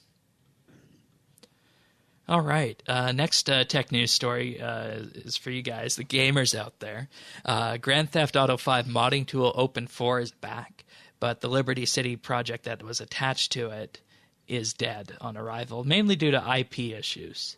Open4 was a modding tool that was for Grand Theft Auto 5, but there was some legal action with Rockstar, and this resulted in Rockstar shutting down this modding tool. And I think a large portion of people who played GTA 5 were really upset about this.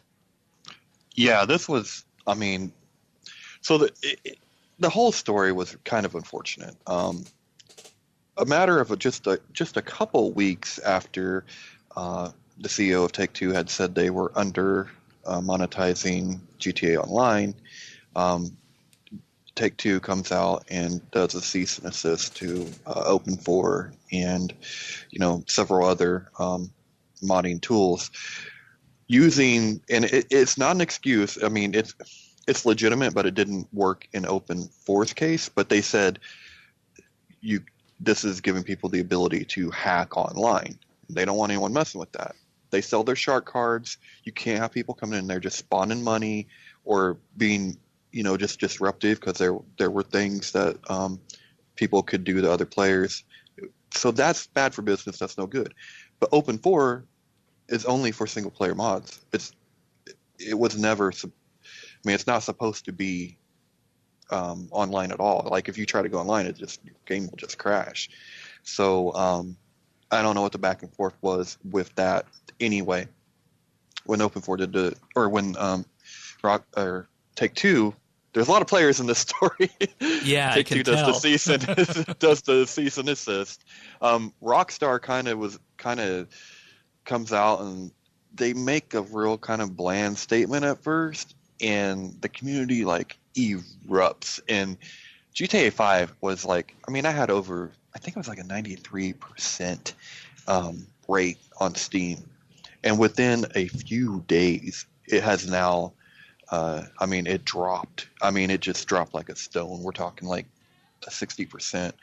It's gone up since the new changes happened, because finally Rockstar got Take-Two to back off, and Rockstar has always been pretty supportive when it comes to modding. It's never been a problem in the past, and so they basically were like, okay, single player mods can go on as long as they adhere to our modding policy, and you can't bring in assets from their other games. So that's why the Liberty City got shut down. And hey, I think that was great. I think Rockstar saved it in the end, because that was, their reputation was on the line too. And it really sucked for them, because you can't have that kind of bad publicity when they took so long and have built such a good reputation with gamers. Oh yeah. And they've got Red Dead Redemption 2 coming out. There's going to be an online component with that. That's going to be a huge game. You couldn't have this going on. So so good news. You can once again mod your GTA 5 game. You can put your cars that you want. You can fly around like you're Iron Man. It's just it's just fun. I literally did not buy. I had that game on my wish list. I had it for the console, but I always wanted it on PC. I had it for my wish list and waited for the summer sale. This all happened right around that time. I'm like, I'm not buying it now. I'm not buying it. If I can't mod it, I don't want it. Well, I guess you can't buy it now then. No. 2 days before the summer sale ended is when they made this announcement that modding was back. So did you end up buying it? Oh, you know it. Quick as my fingers could go, we were buying that game. Yeah. So, story has a happy ending, really. I mean, I think everybody benefited, and I know it's a hard knock for Open 4 because they've been working on that Liberty City mod for a really long time. Yeah. I mean, Yeah. And see, that's the thing. I mean, ordinarily, if it's going to be like that, you probably don't want to invest too much in a mod like that. But they did, knowing this was going to happen, and it did. So I think, I mean, it's unfortunate, but that is the way it is. And, I give Rockstar a lot of credit for this. I'm not normally a fan of mods, but, the fact that they opened up and are allowing mods on their single-player GTA 5 platform, I think that says a lot, and maybe says a lot about the way that game industries are going these days. yeah, I think so. I mean, I think people really felt like that was like gouging players. And the problem is that they've been around for so long, and it adds so much to the game. It's so much creativity. I mean, there's whole YouTube channels that's based on nothing but GTA 5 mods.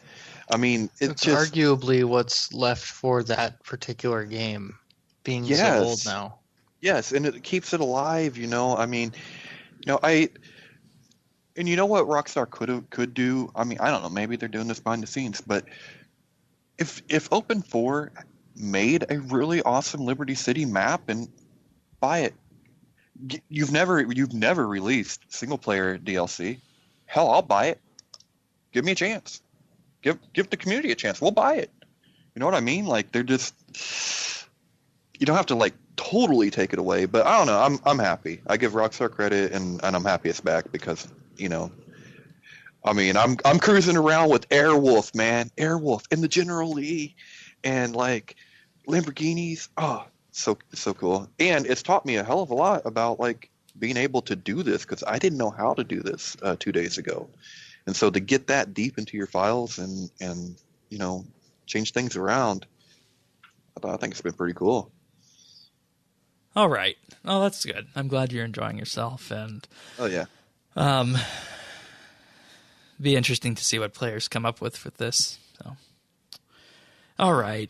Final piece of tech news: Samsung's exploding Note 7 has been, of course, repackaged as the Galaxy Note Fan Edition.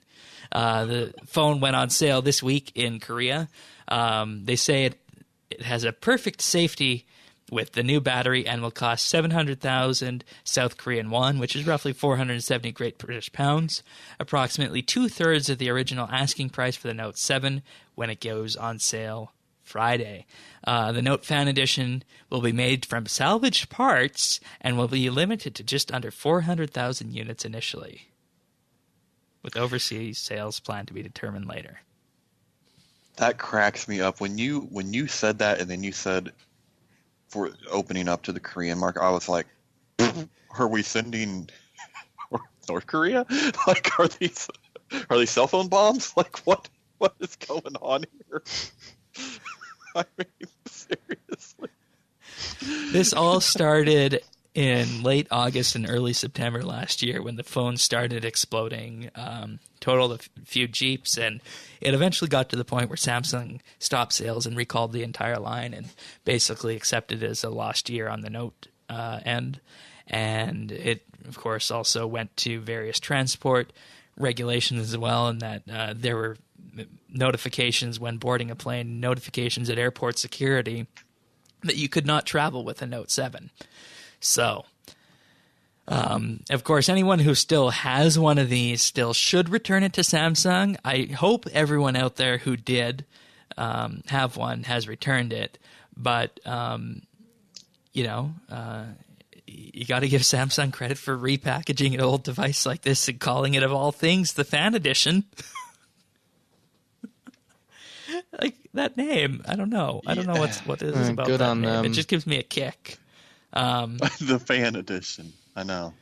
Also, note from the environmental side of this, environmental activists in South Korea have pressured the South Korea company here to reuse electronics parts to reduce waste. So Samsung said that the Note FE is part of its effort to minimize waste. And I think that's something that a lot of people forget, is that when you buy a smartphone or any kind of computer these days that is, an all-in-one piece, you can't remove the battery, you can't access the components, it is expensive to recycle these. Everything from the aluminum casing outside to the silicon and, trace amounts of heavy metals used in the chips and processor boards, they need to be recycled carefully. And the biggest offender is, of course, the battery. So I guess this is me just saying, if you have a phone out there, that you're not keeping anymore, keep it safe and don't just throw it in the garbage, because you don't want to be throwing these batteries out. They're really bad.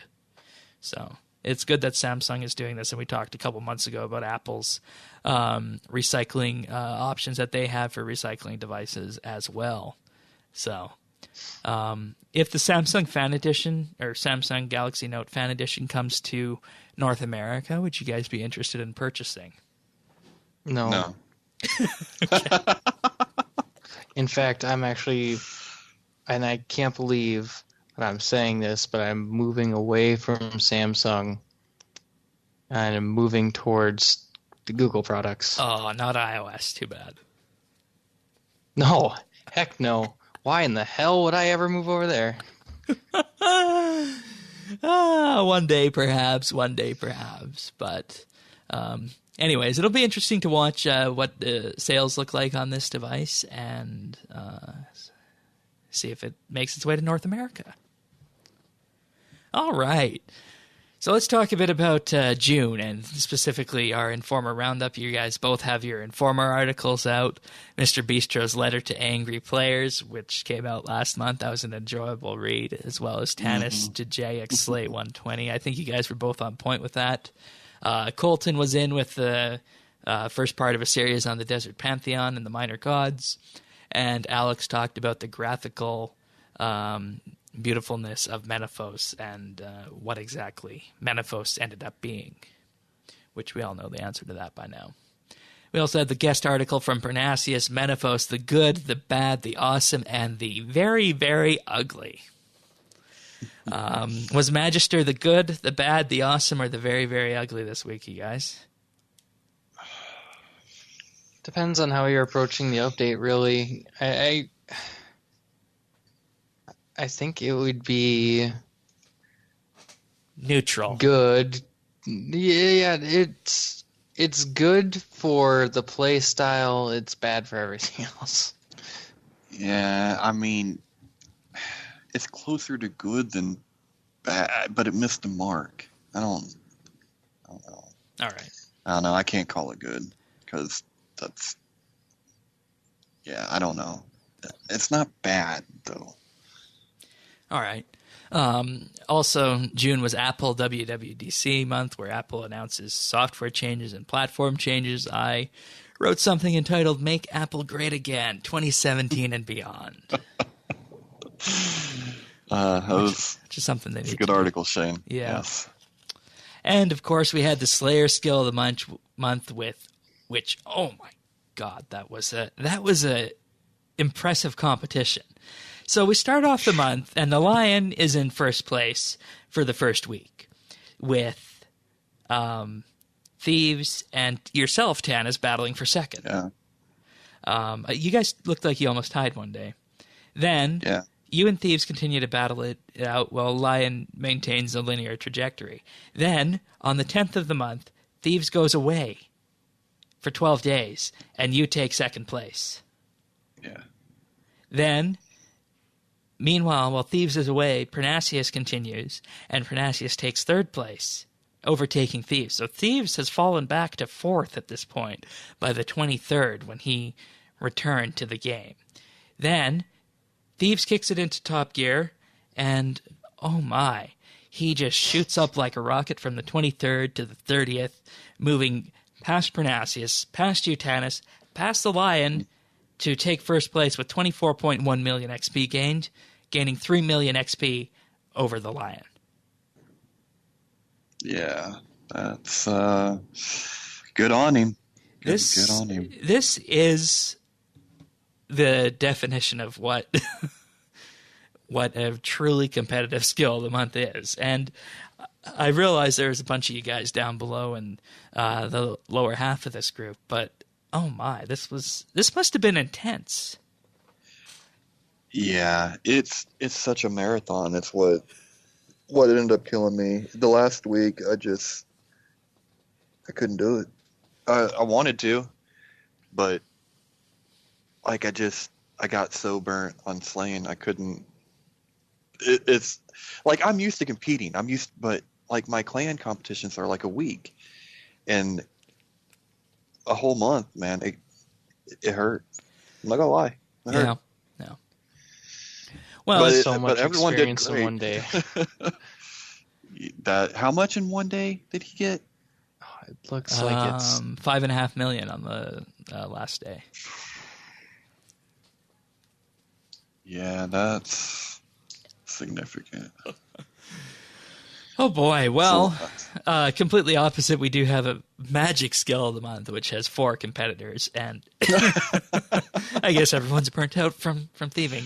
Oh man, yes. Pernasius 1.5, X-Blades 957K, Magic King 687K, and Flash 318K. So a nice little intimate race there. So, anyways. Yeah, that's good. Yeah, very, very high energy and stimulating for people involved. All right, you guys ready to do some achievements this week? Yes. Yep. All right, what do we got? Well, there's Izarap with 120 Dungeoneering on July 5th. Tyler with 120 Invention on July 4th. Ali the Wise with 99 Runecrafting on July 3rd. And Ariant with 99 Runecrafting on July 3rd. And Very then we nice. have Ariant with 99 Fletching on July 2nd. AC Fair with 99 Fishing on July 1st. And Toragi? Yeah, something like that. Torgrai okay, or sure. something. Toro guy, okay. 99 Thieving on June 30th. Congratulations, everybody. Nice work. Nicely done. Nicely done. All right, you guys ready for a pick of the week? Yes. All right, so this goes kind of beyond the realm of gaming, beyond tech, beyond RuneScape, and into the real world. Okay. So, I think it goes without saying that one of the biggest shockers to the vast majority of people last year was the election of President Trump. Uh-huh. So, where we're It's a Shane going. article. Oh, no. What are we doing? so this is a book called Understanding Trump. It is written by former House Speaker Newt Gingrich. And this book is something I think that if you're interested in what happened in the U.S., or maybe you're just a little bit baffled about what's going on there, or you just want to know more about the guy who is currently president, you could probably pick up quite a few good hints from this book.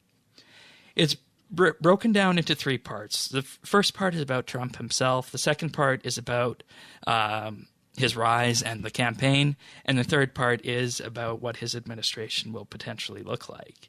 And this goes into, explaining a lot of things about why he does what he does, why he is who he is, and why everyone missed that he was going to win.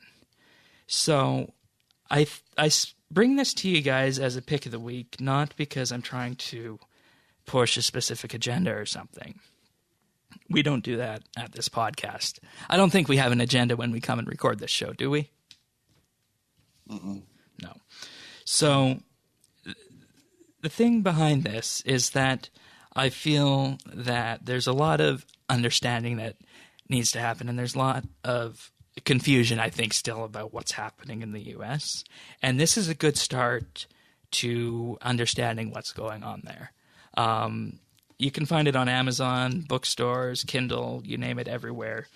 Just search for Understanding Trump. It's a good read. I think it's balanced. It's got pretty much anytime a news article is cited or a source is cited, it's got footnotes at the end of the book, so you can fact check it if you want. And I always like it when books do that because, I mean, how else are you to know that the author's not just making stuff up, right? So the book is Understanding Trump, and that's the pick of the week. Alrighty then. So might be a good gift for some people at the end of the year, depending. Yeah, like only if you don't live here, maybe. I don't know. Yeah, well, I mean, it's a question of books don't hurt anyone, right? Yeah, no, books are fine. I'm not a fan of Newt Gingrich, and I don't know. I'm not a fan. Okay. So, yeah. Books don't hurt people. People hurt people with books. Yeah, we can throw the book at people, right? That's true. We can. Oh, jeez. All right. So, what have we been doing in RS? Let's start with Slayer. you, Canis. Or Mr. Bistro can go first. Yeah, go ahead, Bistro. Slayer, filling up my codex. I'm kind of filling out the lower end of them, which I think might be dumb because I'm just about out of my what are they? Slayer monster Pokeball things. Yeah. Yeah, I'm just about out of those, and my Slayer points need to be revitalized before I can start buying more again. But that's what I've been doing. And with the lower level ones, you get the souls quicker, so that's good. Yeah. All right. Yeah. Well, that's good. That's a nice accomplishment when you get that done. Me, I haven't done too much. I've kind of snuck in and done a task here and there, and still grinding a little bit of reputation. So yeah. Other than that, I've been working on modding my GTA 5. Oh, good. Well, as for me this week in terms of RS, as I mentioned, I was making Juju farming potions, ran out of those. I made some when I started off 120 Slayer, finally ran out, so been doing that. And, other than that, just looking for a way to maybe, I don't know. I feel like with the release of 120 Slayer, I should give it another go, but it just hasn't stuck with me, so... I've been looking to try and find a way to make myself enjoy Slayer. So, well, there's plenty of things you could do. I personally just enjoyed like camping, stuff that was fun to kill for a while. Like I'd try to get ice skykes or desert skykes a lot, or just sit at aberrant specters and get a whole bunch of herbs. Okay. But yeah, and see that's the part I don't like about Slayer is that you end up with all those boss creatures that are so lucrative like that it kind of takes away those points. And I don't know, maybe I'm just too ethical, but all right. Well, and there was one other thing. I don't know what got me doing this, but I was attempting to figure out how the damage and ability damage in the hero tab are calculated based on the equipment that you're wearing.